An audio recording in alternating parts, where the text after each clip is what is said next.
Well, hello and welcome to the show. It is Sunday, March 3rd, 29. Holy crap, it is already March. And I will bring Zach in here in just a moment. Zach, how is it going? Well, it's a bit cold today, but other than that, it's fine. I think, you know what? I want to say that the National Weather Service put out a, what was it? There's a hazardous weather. Yeah, we got a wind chill advisory in effect until, from 8 a.m. tomorrow, it looks like, until 12 p.m. tomorrow. So, according to my cellular device, the current temperature is -4. Mine? But when I woke up this morning, it was -13. So at the airport near where I live, because that's where they officially record the temperature, it says it is 5 below right now. And let's see, what is the wind chill? The wind chill is 29 below. My computer says my phone's always wrong. What? Oh, never mind. I was looking at it had Celsius. I was like -20. Yikes. But no, it's actually -5 in peasant imperial unit.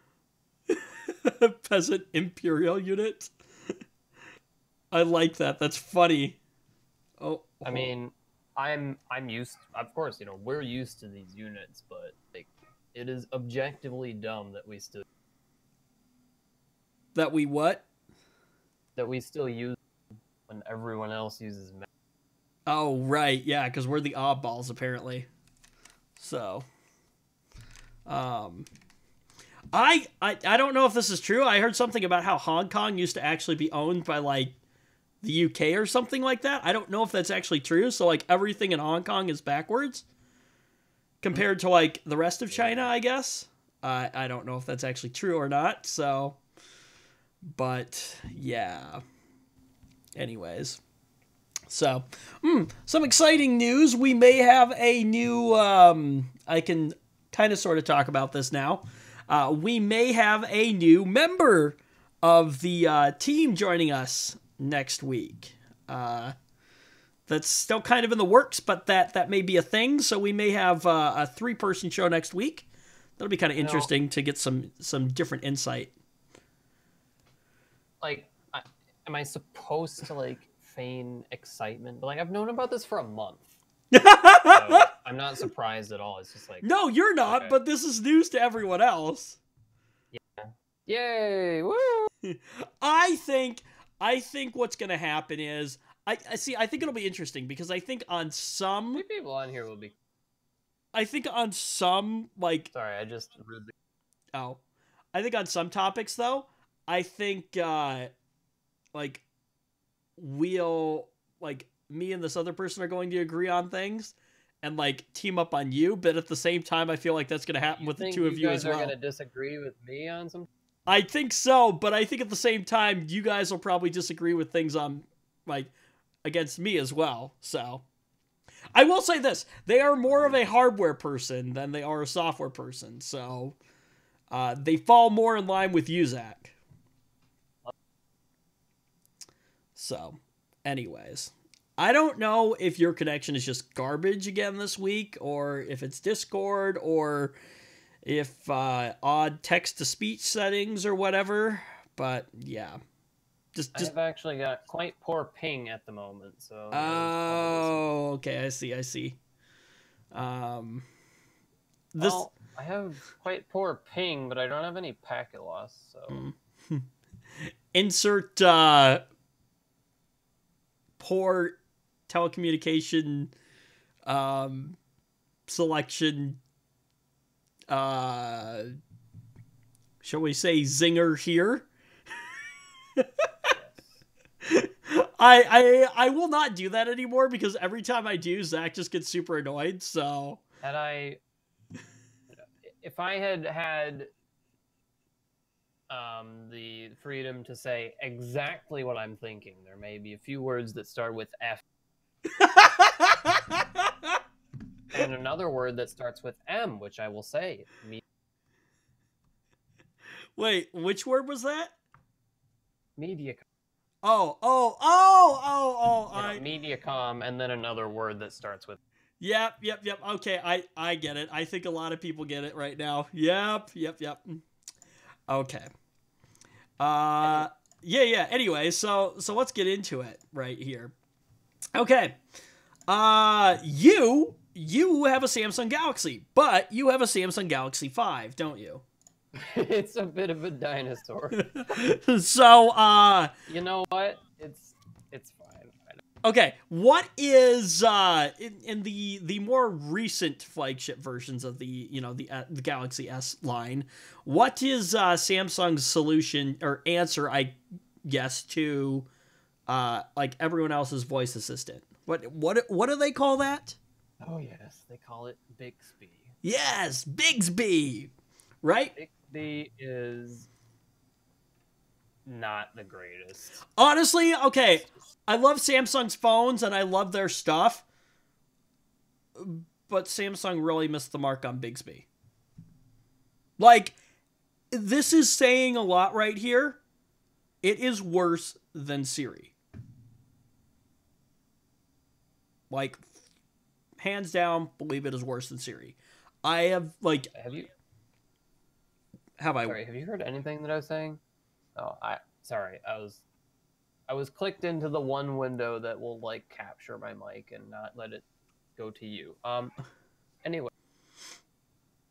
as I was saying, Bixby, Samsung decided it would be just a great idea to tie Bixby to a piece of hardware on the phone, specifically a. And yeah, you get what I'm saying. Right. You know what I love, though? There's a button on the Samsung phones that will activate Bixby, and you cannot change that. If you press that button, Bixby is there to say, and you cannot turn that on. You cannot disable Bixby. It's just there. It's done. Wait. Hold on. Are you sure about that? Are you sure that you can't do anything else with that button? You can. Really? Is this true? I never knew that. I've actually just heard a lot of people complaining that. You know what? It's amazing what happens when you look at the darn rundown for the show.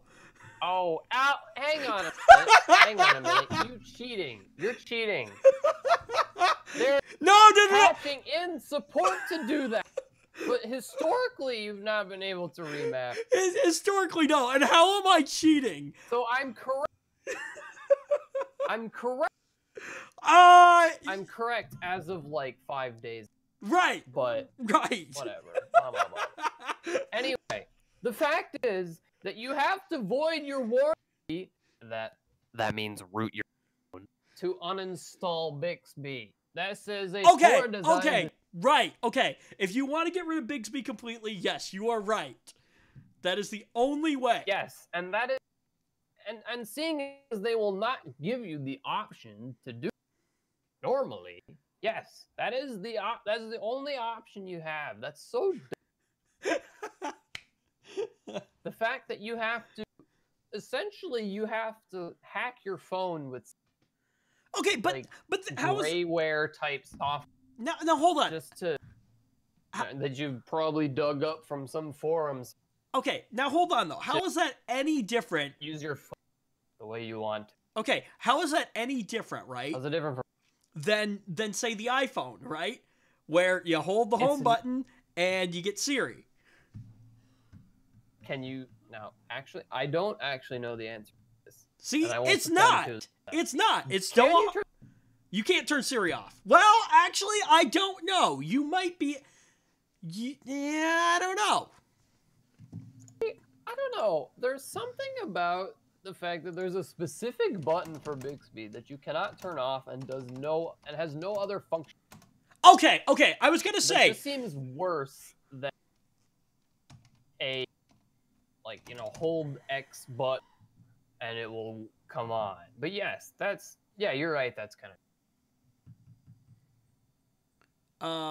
It looks like maybe you can turn Siri off. Maybe. I don't know. Anyways, maybe you can't. I was gonna say, okay, there is a specific hardware button for Siri, but yeah, I guess you're right. It functions as a couple other things. It functions as a fingerprint sensor and as a home button. So, you're right. Samsung has specifically built in a legit hardware button. Now, if you haven't figured out where we're going by now, and I love this, I thought you actually had the rundown open at first when you said that. What do I look like? No, I did not say that. I thought you actually had the rundown open at first when you said that because you were right on track with what the story is. And that is that Samsung's Bixby button can actually be remapped now. Or at least support for it is coming very, very soon. So Samsung's promise that Bixby remapping update is now available for owners of older Galaxy flagships, which include the S8, the S8 Plus, S9, and S9 Plus, the Note 8 and Note 9, and that's after debuting on the soon-to-be-released S10.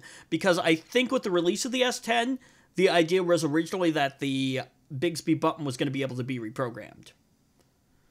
So, like, I don't know, just the existence of such a thing would just completely shut down any chance that I would buy their phone.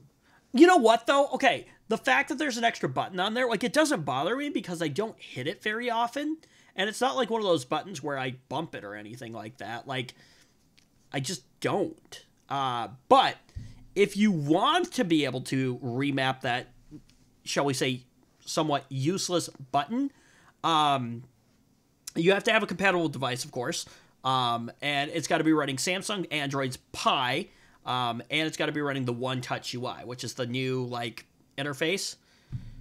I'm still trying to get used to it a little bit. They changed the icons on it, and I don't quite know how I feel about it. Let's see here. Can I find a picture of it? Oh, here we go.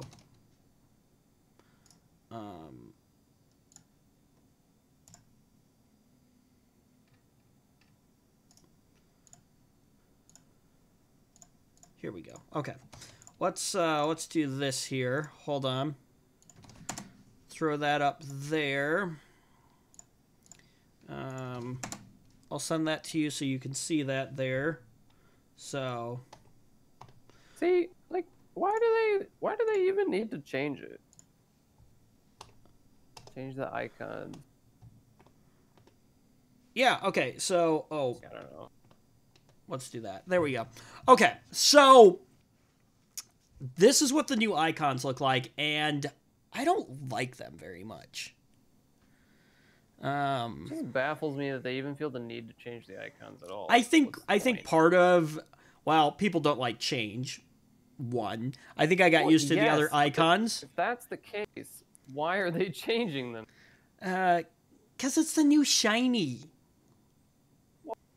You know what I mean? I thought we just established that people didn't like. Yeah, I know, but people like new shiny. So, I don't know. It probably is, you know, to distinguish them differently from the other ones too, and things like that. And I'm guessing Samsung thinks these look more modern and the other ones look maybe somewhat dated. I'm guessing that's probably what it is. So, but anyways, I mean, they're taking some getting used to. I don't know. What do you think of them? With the exception of the Chrome and the I don't actually know what the last three ones are, but I see the text message one there and the phone one. Well, one of them's Gmail. Right, yeah. With the exception of Chrome and Gmail. I don't know what I don't know what the one in the middle is. Yeah, I don't know what that one is either. That must be some other random app. I mean, I don't have S9, so I don't really have. Well, yeah, but just compared to what you just compared to what you have for icons, shall I say, like in terms of what you have for icons, it's probably like any sort of silly change like that. It would probably annoy me for like a week, and then I'd just. Okay. Anyways, so few caveats to being able to change the functionality of your Bixby button. First, okay, you can't remap the Bixby button to launch other voice assistants. Say that again?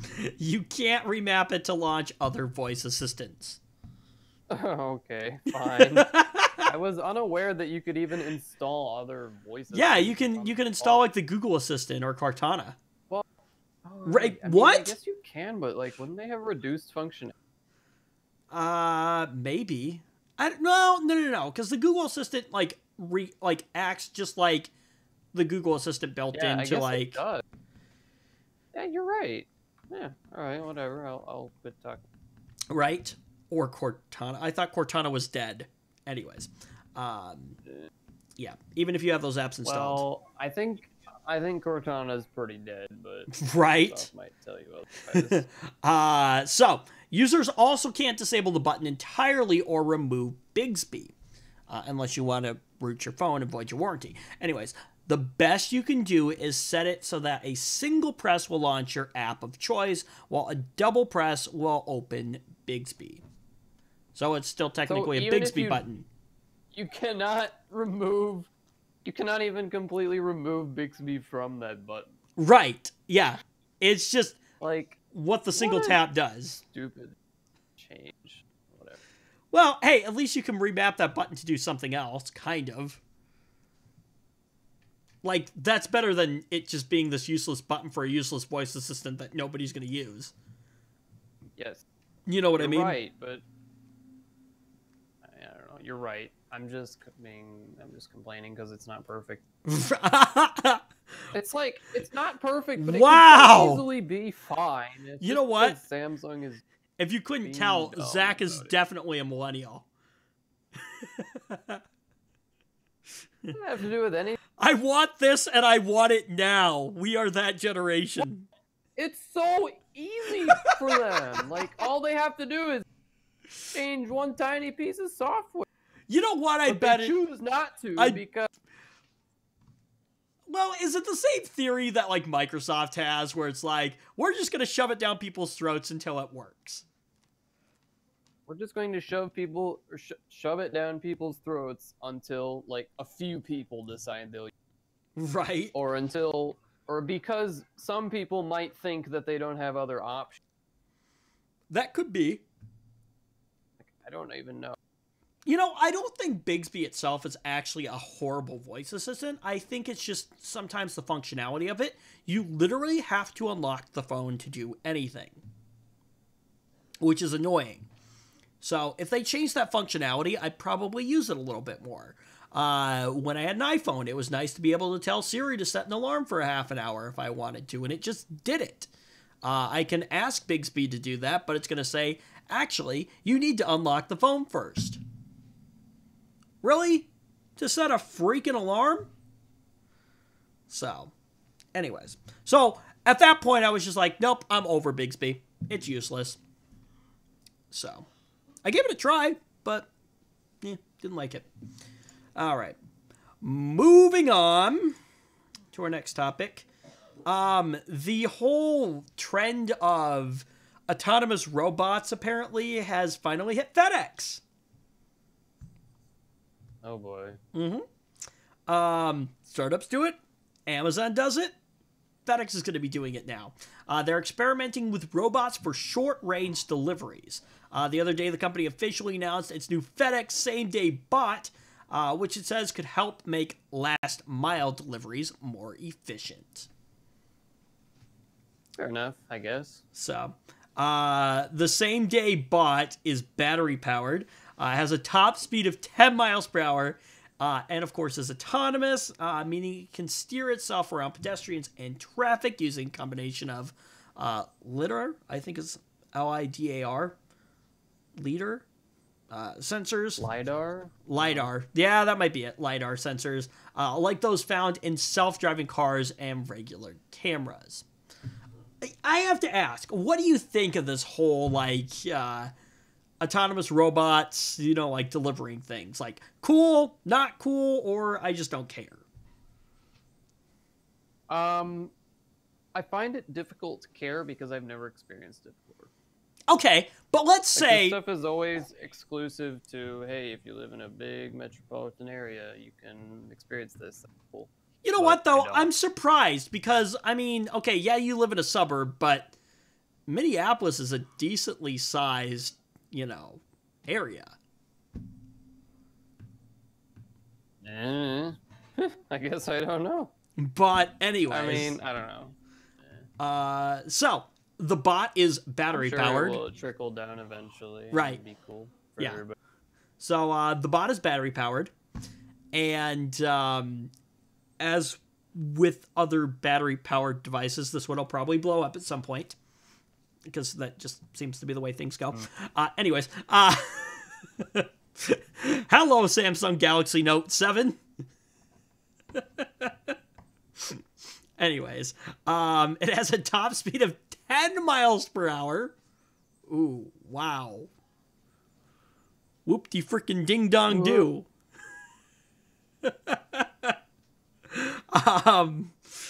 I probably already said that. Of course, autonomous. Anyways, yeah. So FedEx says it will initially use the bot to courier packages between the company's offices in its headquarters in Memphis. That is pending approval from local government, that is. But if these trials are successful, it wants to expand the service to other companies and retailers, eventually making robots a standard part of its same-day delivery service. Now, the company says it's currently in talks with firms including AutoZone, Lowe's, Pizza Hut, Target, Walgreens, and Walmart to assess their needs for this sort of robot delivery on average. Says FedEx. More than 60% of customers for those retailers live within 3 miles of a store, which is the perfect range for a little wheeled robot. Okay. So, what's the idea? To, like, team up with, like, you know, your local Best Buy or something like that, and you order something, and then, you know, the bot drives to the store, and, you know, some employee puts stuff in there, and then it goes to your house? Probably more of a thing for, like, groceries and stuff, you know? Like well, items, we talked about that. All the time. We talked about that. Remember there was that autonomous driving grocery store car? Yeah. So, kind of a cool idea. I just want to know what happens. Like, don't get me wrong. I think the idea of autonomous driving cars is cool. I just don't trust the technology enough yet. I mean, you have a car now. You drive. Think about how much goes into driving. How much do I trust? I don't know. Well, no. I'm just saying in general, really that much. As a human, how many different things do you have to be aware of when you're driving? It's far from different. I don't know. I just think that a computer can't necessarily always respond in the same way a human can. In terms of its... The computer also never gets tired or distracted. Yeah, but the computer can also only do one thing at a time, versus a human who can kind of sort of multitask. I mean, technically speaking, it can only do one thing at a time, but it can do one thing in such an incredibly short length of time. This is true. I don't know. I just don't trust the technology enough yet. I think there are certain human aspects that a computer just can't replicate. Not yet, at least. But, anyways. So, yeah.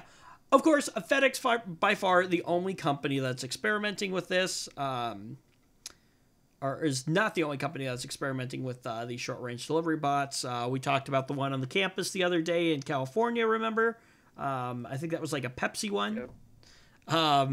That is still one about that. I think will be my first, like, as of right now, the conversation in there where I said, Zach, you're a math whiz, figure that out. Your response was priceless. I'm not a math whiz. Your response was, no, I'm not. I hate math. Which was great. That's correct. By the way, many people have gotten a good laugh out of that bit of audio there. Anyways, so a number of startups and large firms have begun trials with similar technology, though it's not clear if such robots will be economical to deploy at scale, or if they can be integrated safely into cities. Excuse me. San Francisco was an early testing ground for such bots, but municipal legislators ended up restricting their movements as a nuisance. I mean, these things aren't small, per se. Other cities and states have been keen on encouraging their use. So, anyways. Yeah, I was gonna say, do you start to see, like, cities building specific, like, areas for these robots to move around in? Like, you know, and I know in Minneapolis, there's, like, or at least not Minneapolis, but, like, St. Paul, you see bike lanes all over the place. That'd be interesting.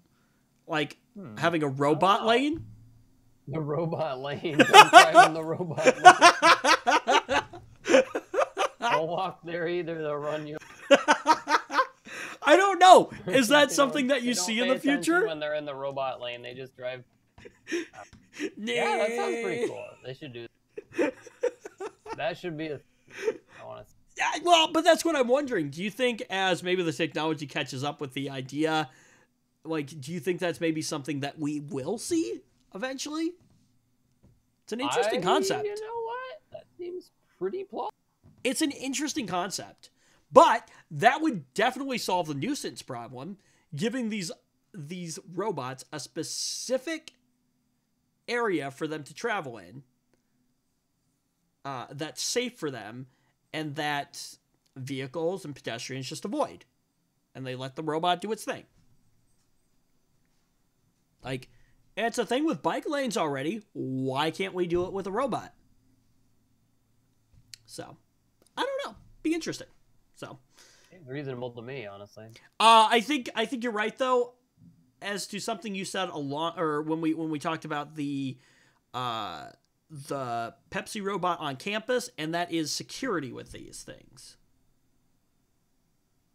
How do you ensure that? I mean, if there's nobody like actually there. Well, and here's the other interesting thing too is, like, one, how does the package get out of the thing? Because I'm assuming, well, somebody's going to put the package in, but, like, it's going to have to get out somehow.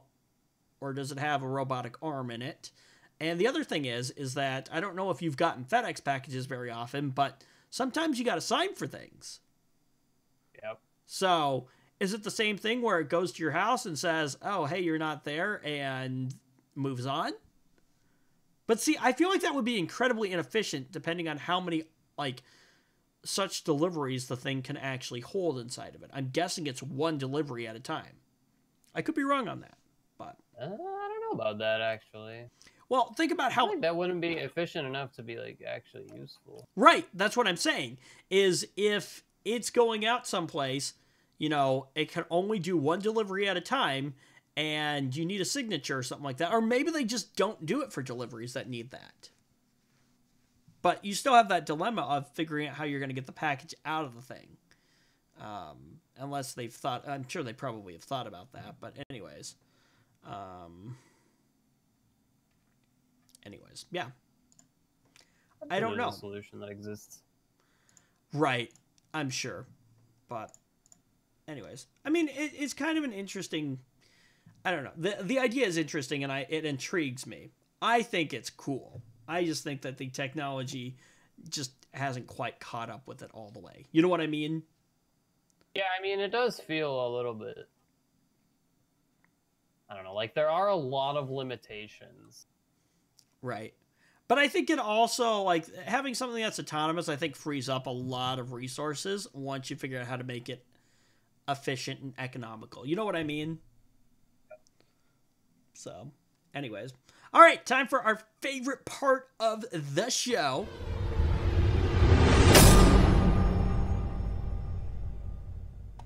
It is time for Microsoft news for this week. So, yeah. Let's talk about Microsoft's misfortune again. Right.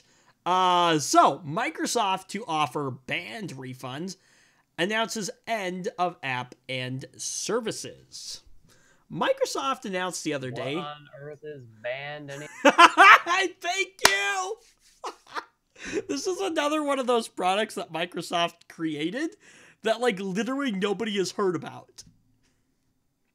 What? So, What is that? well, okay, let's think about this, okay? There was the Jawbone, there's the Fitbit, there's the Garmin. What are all these things? They're like smartwatches, fitness track. There you go, fitness trackers. Well, And if you want Microsoft, my opinion, not that useful. you know what? I will say this, okay? I have a Fitbit Ionic, Yeah, you have one and you like. and I like it. So this is, for all intents and purposes, this is a fitness tracker.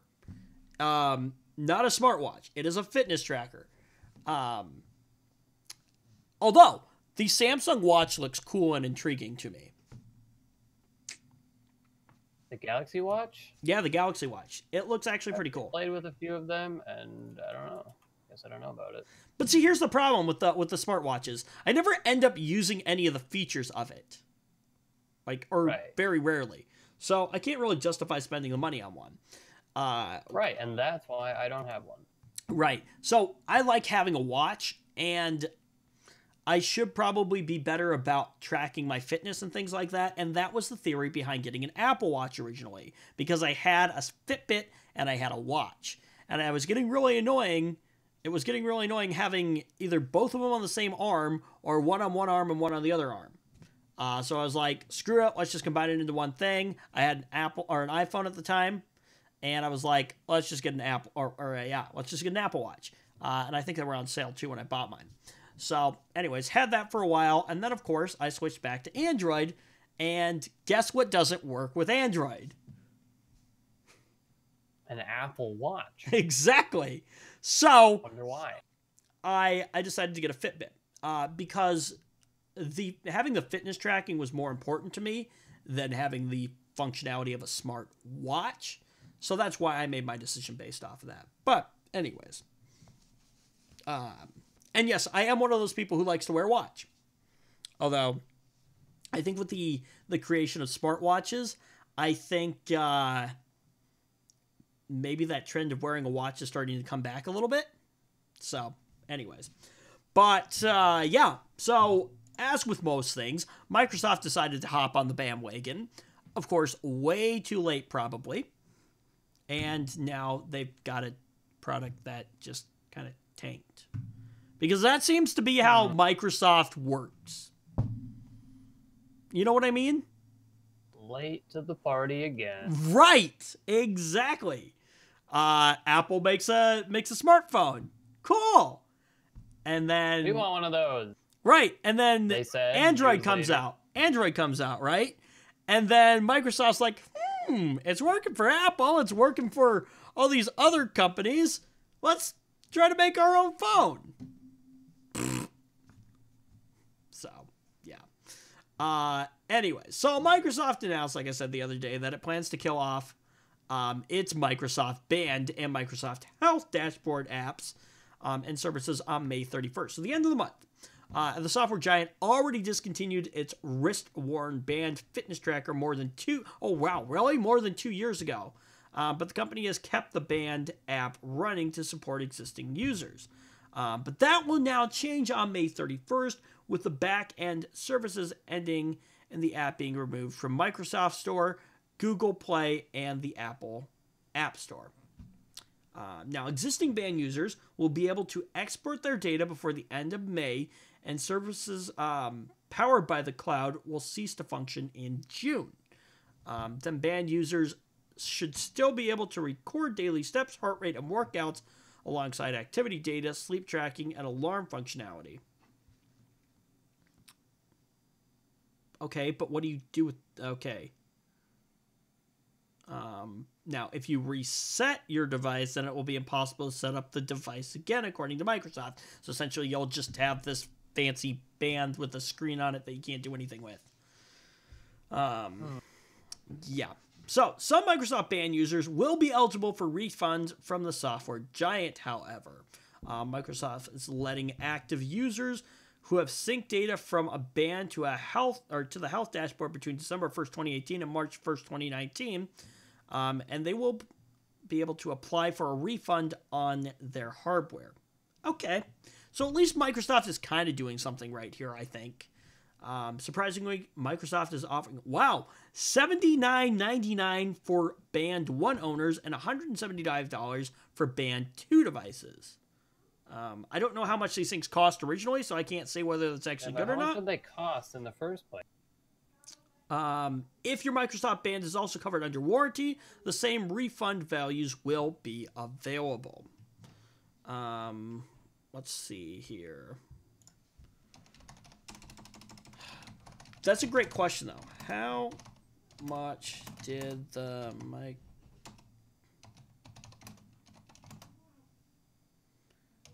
cost? Okay, Microsoft quickly and quietly launched... Oh, yeah, very quietly. Launched its Microsoft Band. When no one was really expecting a wearable, the company promptly released the sensor intensive Microsoft Band after its announcement. With a price tag of $199. Here's a listing for the Band 2 on Amazon. $150, $130. So, I don't know. That might not be bad. I mean, this says surprisingly, so I don't know. Maybe Microsoft really is trying to do something right here. See, this is what's not cool about, and this is the problem with the world that we live in when it comes to like all these technology-based devices that rely on the cloud. And that is, if the service decides to shut down, you're left with a device that basically is a brick now. So, I mean, we talked about, like, I think there was like a smoke we talked about it in one of the episodes of the Weekly Tech Rewind, which we need to kind of maybe see if we can reboot. But there was like a smoke detector, like smart smoke detector that basically the monitoring services and stuff like that were online no longer exist anymore. So now, in the case of that though, at least like the smoke detector still works. So, I mean, you just have like a $200 smoke detector sitting around now, however though. So, like, yeah. Anyways, but I don't know. What do you think, Zach? Do you think like Microsoft is kind of actually maybe doing the right thing here by I'm surprised refunding they're even people? doing that much on it. I actually am a little surprised too. Maybe this is them trying to do some good PR. What do you think? See, maybe that, or maybe they're just worried about bad people. So it's like preventative measures kind of thing. Yeah. I could You see really it. think they care about doing the right thing? Nah, they just don't want to look bad. Right. Let's clean this mess up now before having to clean it up later. So, yeah. I could see it. I could see it. Okay, moving on. Let's talk about Amazon real quick. Their little press to order dash buttons. Yeah, those are no longer going to be a thing. You remember hearing about these? Okay. Yeah, I did, and I was like, that sounds dumb. Really? You thought it was kind of dumb? Yeah. I don't need a button to press to order some crap. Okay, you don't need the button, but think about it. The idea is kind of cool. It's like mildly amusing, and then Mildly amusing. I guess you're right though. I was kind of like, oh, this is kind of like, sort of it's cool. like mildly amusing, but I would never buy such. I think you're right. Okay, I tell you what, I probably would buy one maybe as a novelty thing. But Amazon's dash buttons are no more the tiny stick-on buttons that allow customers to quickly reorder popular household items with a press have been discontinued by the online retailer.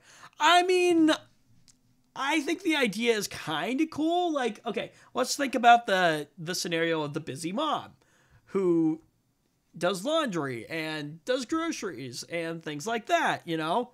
Oh, I'm out of laundry detergent. Press button, done. Doesn't have to think about it, and it shows up. Think about it. You can only have like one item tied to the button. Right. Think about how many things you could tie to these buttons, and yet you'd need an individual button for every single item. I guess you're right. I think the theory behind them was, however, though, was for that specific purpose. You put one by the laundry, like one in the laundry room that orders laundry detergent. And then, you know, like I said, the busy mom on the go. Oh, time to order laundry detergent. Click, done. Doesn't have to think about it. So, I think, I mean, fair enough. I think for some people it was a great idea. I would probably have bought one, like I said, just for the novelty of it, and then it probably would have gotten thrown in a drawer somewhere and totally forgotten about. But anyways, I mean, okay, they were priced at only $5. So, I mean, for $5, you know. I was actually unaware they were so cheap. Honestly, I still wouldn't buy one. Okay, but does that kind of change your idea on them a little bit? It's pretty cheap, but like it's still $5 that for a device I won't use. Right. Point doesn't matter unless it's free. I'm not going to use it. It's not. Okay. They were available for. Yeah, that does kind of change my opinion a little bit. Okay. They were. How much did you think they were? I don't know. I had no idea, but I figured at least a few times. Okay. Anyways, so they were available I for. didn't even think about it. Well, I guess I didn't really think about it either. Available for. Yeah. They were available for a slew of brands spanning many categories from paper towels and laundry detergent to other things for adult recreational uses that prevent certain things from happening. Do you know where I'm going with that? Like some idiot pressing the button 100 times? No. A certain item that is used when adults are Ha! You're fun. You know where I'm going with that. Wait, so like if somebody wants to program the button to order such things, who's to stop? Why does Amazon? I don't know. I don't know. Anyways, I actually genuinely don't see why that matters. Like, why can't I program the button to order anything conceivable on Amazon?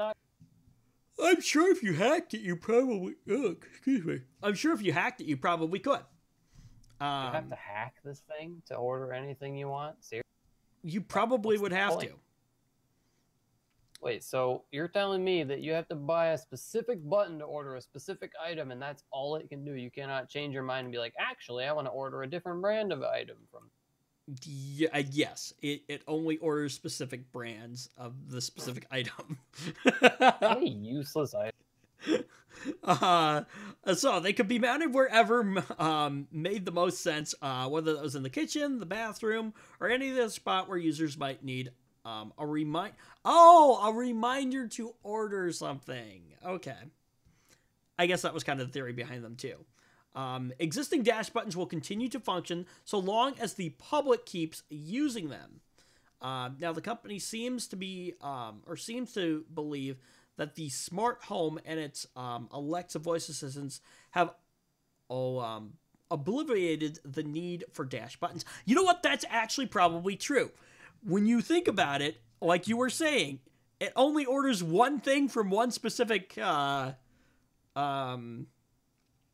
one specific brand of one specific item. Like, what a useless button. But I think you also have to look at that. I don't remember when the dash button came out, but if it was before the voice assistants came out, then I could maybe see the convenience factor in it. Now you just tell Alexa to order something for you.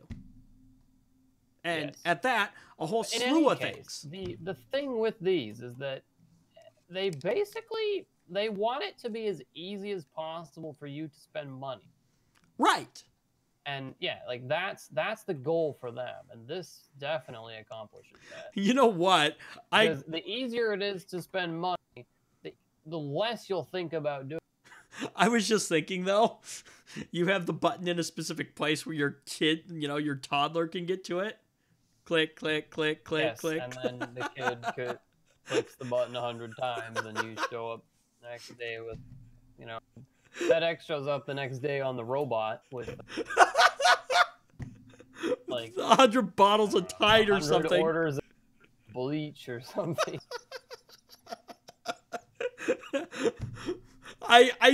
There had to have been some kind of safety mechanism in place. Yeah, I'm sure there was. Like if you ordered too much of something, they would be like, "Hey, what's up?" Anyways, so yeah, I mean, voice assistants have kind of obviated the need for the thing. Excuse me. Now, some appliance makers have built the Dash replenishment service directly into their products to help consumers quickly reorder associated items. I think, aren't there like refrigerators that like have cameras in them that can like reorder things for you, which is kind of a cool thing. Again, the mom on the go. I know I just cannot understand how one could have so little time to do anything. Well, first, what I mean, like, okay, have actually got no time to do something that takes 5 seconds. Okay, but hold on.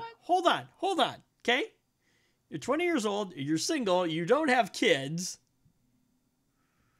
And never will. Okay, I'm just saying. When you factor in all those things, none of those, like, if those things are just consuming your life, what's wrong with it? Well, kids consume a lot of time. Yeah.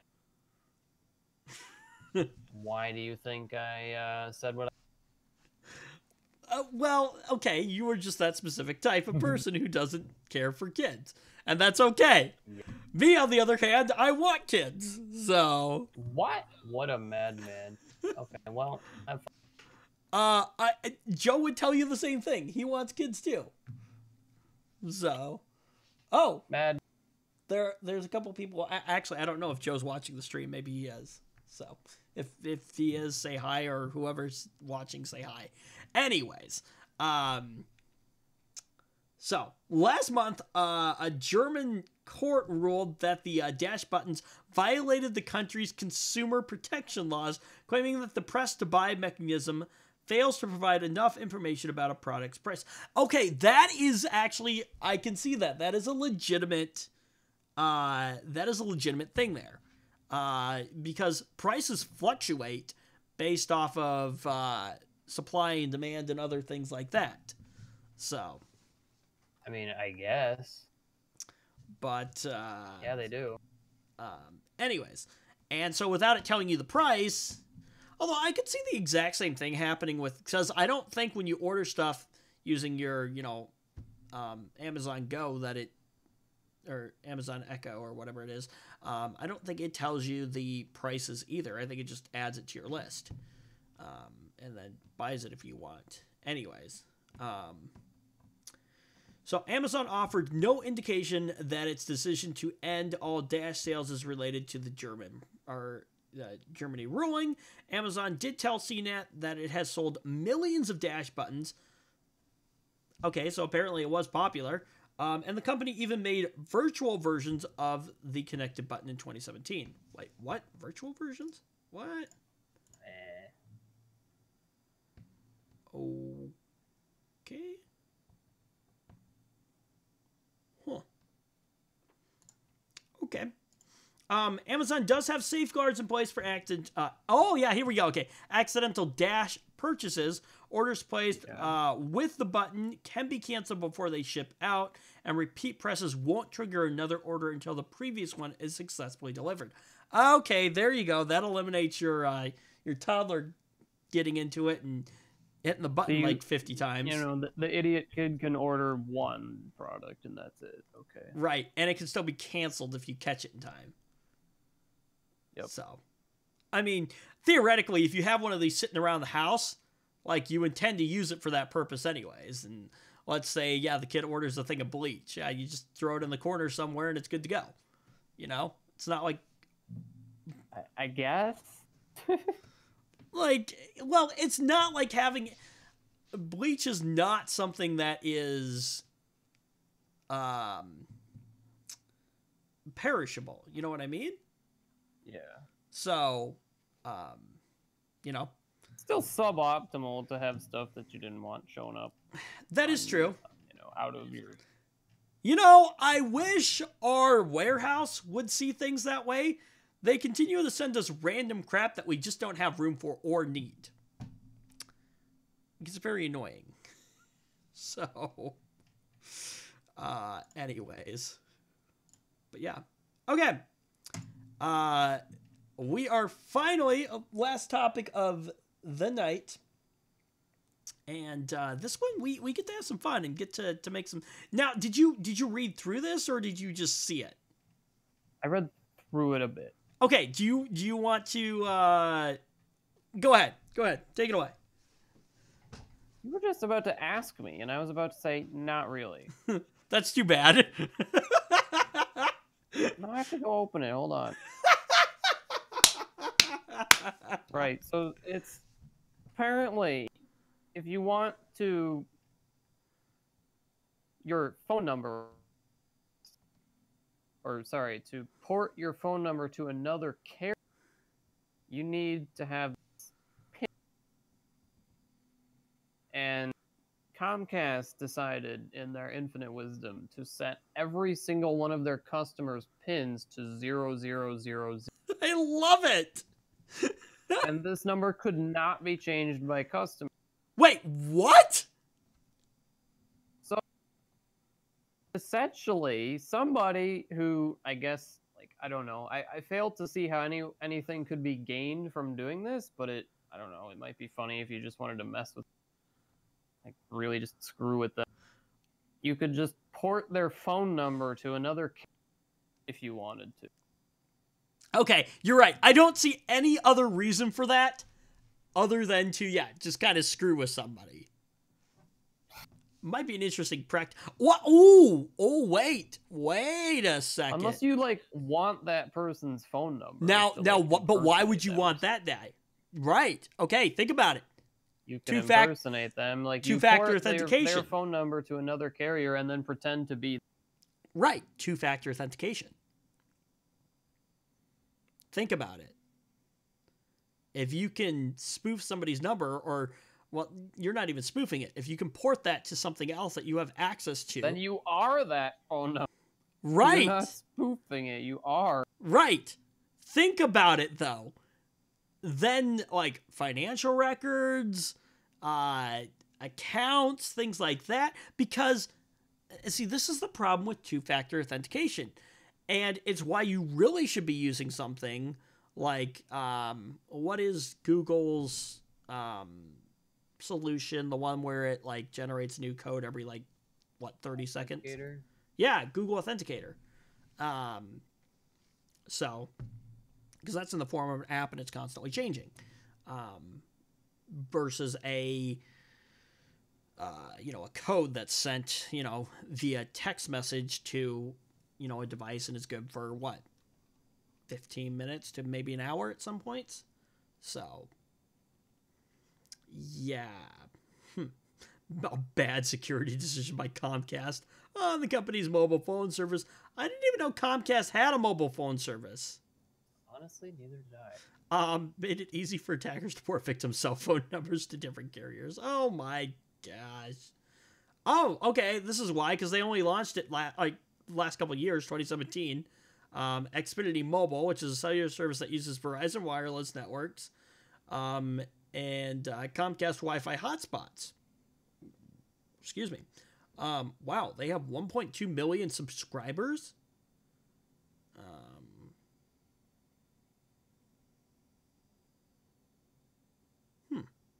but they took a shortcut in the system that lets users switch from Comcast to other carriers. Okay, so that's where the issue comes into play, isn't it?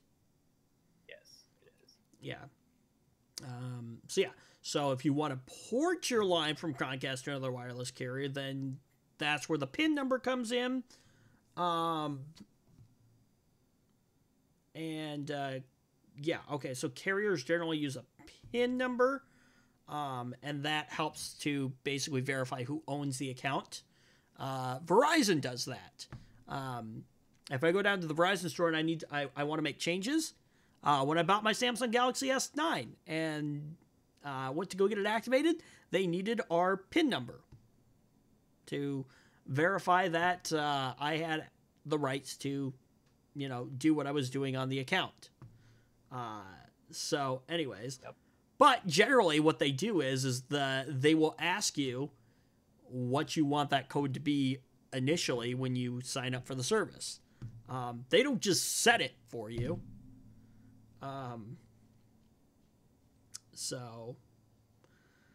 Yes.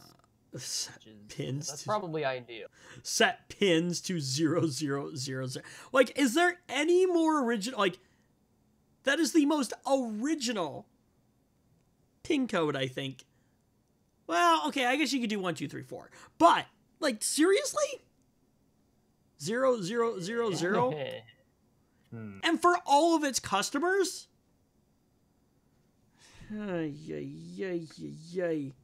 And we've talked about this before. Like, is security just not a thing anymore, apparently? Are we that oblivious to things? Who knows?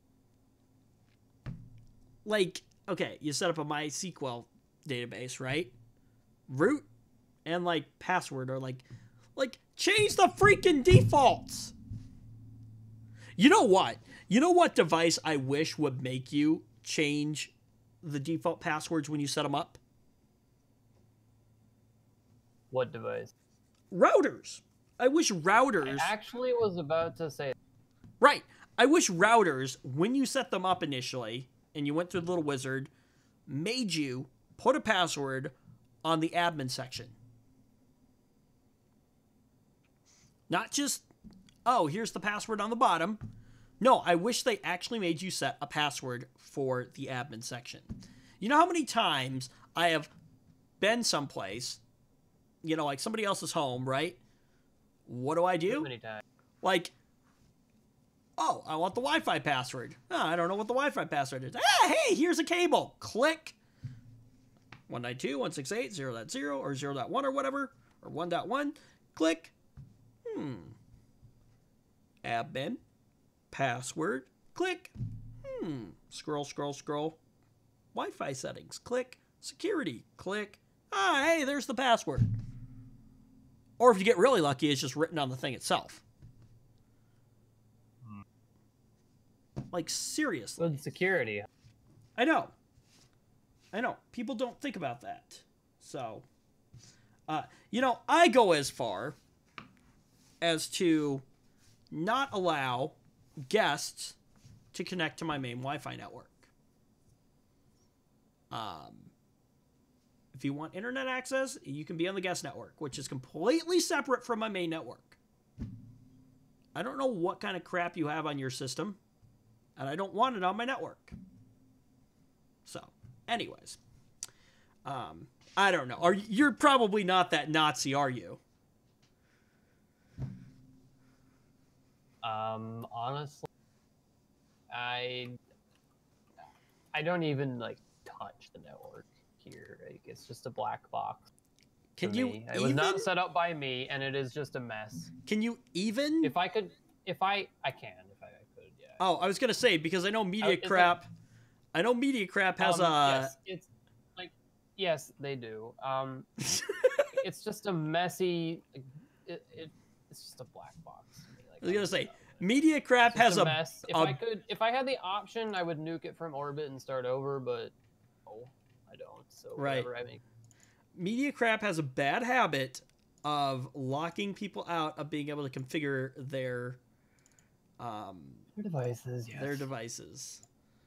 which is always wonderful. So, yeah. Oh, and we also found out something, which I'll talk about in just a moment here. I'm trying to do too many things at one time.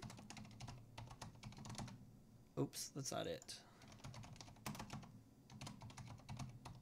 I just looked at something and I need to fix something, and like I'm trying to fix it while it being in the middle of the show. Anyways, so yeah, so they set all the password pins to 0000. Why the hell they did that, I don't know. Ignorance maybe. So yeah, this is the best part right here. Customers apparently had no way to change their own PIN number. How does that work? I don't even know. Like, if you go in and identify yourself, you should be able to change your PIN number. Anyways. So. Excuse me. This means that an attacker who acquired the victim's Comcast phone or account number could easily port the victim's phone number to other carriers. And we already talked about all the implications of like the bad things that can happen with that. You know, getting into financial records, getting into sensitive data, things like that. So I don't know. I feel like security needs to be one of those things that is taken way more seriously than it is sometimes, especially in the digital era that we live in. And I don't know, do you agree? Actually, in fact, yes. Zach, your program was on like security, wasn't it? Yep. So, like, here's an interesting question. What specific things in your curriculum were there that specifically, like, what were best practices, I guess? And, like, things, I guess... What do you mean, what are best well, practices? not necessarily best practices, but, like, what specific things in your program were said that are, like, these are just kind of a given. These are just things you do. There are certain things in the tech world that you just do, because that's what you do. I mean, you can pretty much just boil it all down to use common sense. Yeah, but common sense is not something that a lot of people have. Also, don't trust any like connection that leads to the connection that leads to the internet. Don't trust. Yeah, don't trust them. Well, okay. What about treat with suspicion? Okay, I like that. I was gonna say, what about you know, like on your network? Oh, you know, regarding that connection with suspicion. I was gonna say, what about SSL? You know.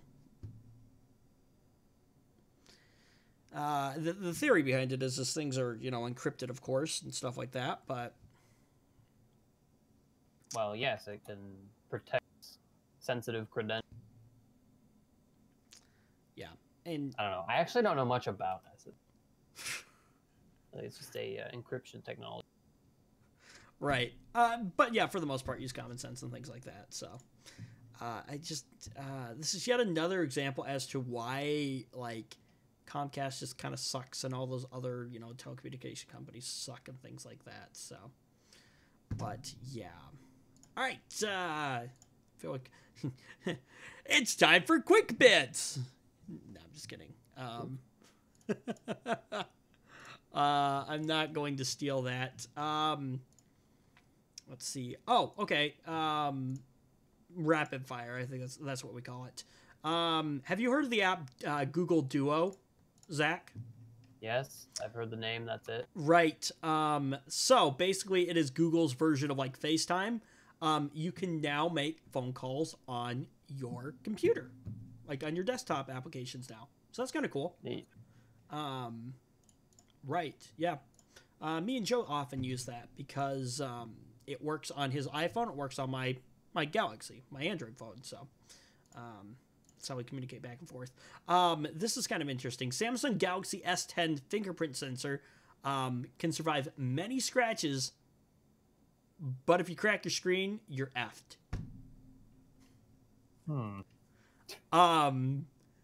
So yeah, so yesterday Samsung confirmed, or the other day, I guess I should say, confirmed that the Galaxy S10 and S10 Plus will ship with a they're going to ship with a pre-installed screen protector. What do you think about that?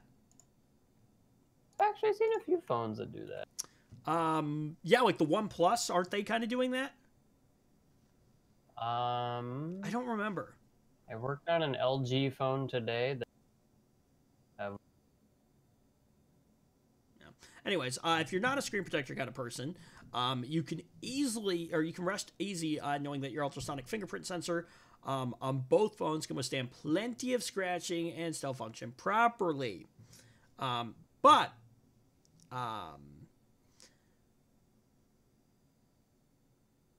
let's see here. So yeah, so the fingerprint sensor is actually in display, Zach. I don't know if you knew that. I did not. Yeah, it's kind of cool. It's ultrasonic. Yep. So it works when your fingers. So it works when your fingers are wet. A common foil for traditional capacitive scanners. And it's supposed to be faster than the in-display optical readers used by OnePlus and other companies. But there are always questions about new technology and durability. So apparently it's fine when it comes to scratches, but cracks are another matter. So if you bust your S10 screen in close proximity to the ultrasonic fingerprint reader, it will likely stop functioning altogether until you get the display repaired. Okay.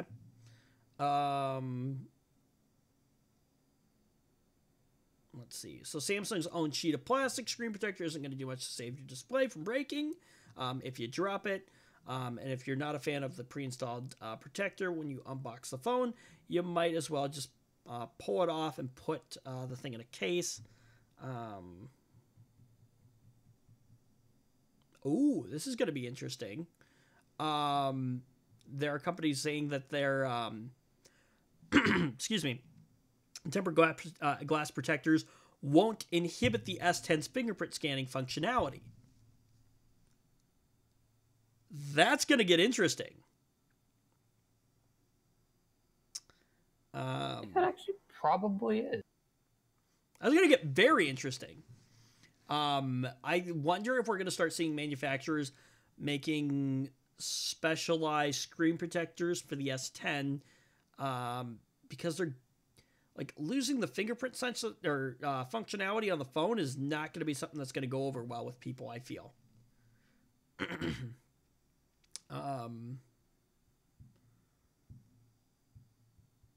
Yeah. Whew. That's going to be interesting. You know what it's also going to be really interesting is to see what the repair is going to be like. Now, traditionally, Samsung has been in favor of letting people repair the devices themselves. They're drifting away from that, though. Really? Are they? I'm pretty sure they are, yeah. I don't think so. In fact, I think they may have made it actually a little bit easier. We did a Samsung Galaxy S9 Plus the other day with a broken screen.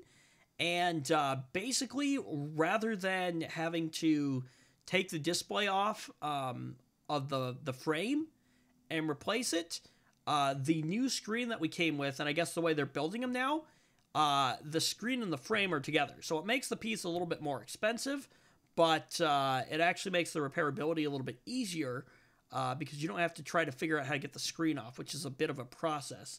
I thought that they had, that whole Apple-esque thing where you gotta see somebody who's Samsung certified or whatever to... No.